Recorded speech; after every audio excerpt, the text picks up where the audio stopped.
రామ్ రామ్ అందరికి. మధ్యప్రదేశ్ లో 14 మంది గోరక్షకులకి ఒక ముస్లిం జడ్జి యావజ్జీవ కారాగార శిక్ష వేసిన విషయం మీ అందరికీ తెలుసు. కానీ ఈ రోజు ఆ కేసు రివర్స్ అయింది.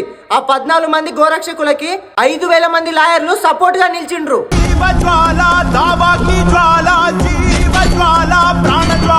అమ్మలా పూజించే గోమాతని కోతకి పంపకుండా ఆపినందుకు కనీసం మానవత్వం లేకుండా యావజ్జీవ కారాగార శిక్ష వేస్తారా?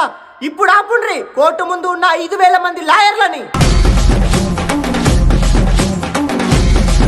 మతానికి ముసుగు వేసుకొని న్యాయవాదులని మర్చిపోయి అన్యాయంగా శిక్ష వేయాలని చూసిండ్రు.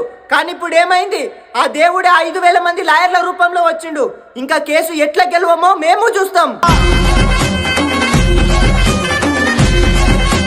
ఏ తప్పు చేయకుండానే ఆ 14 మంది గోరక్షకులకి జీవితాంతం జైలు శిక్ష వేస్తే మరి అన్యాయంగా శిక్ష వేసిన ఆ న్యాయవాదికి ఏ శిక్ష వేయాలి?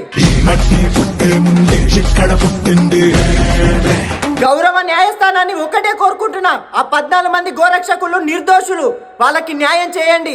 అన్యాయంగా శిక్ష వేయాలని చూసిన ఆ న్యాయవాదుల పైన కూడా ఒక కన్నేసి పరిశీలించండి. జై హింద్, జై శ్రీరామ్, జై భారత్.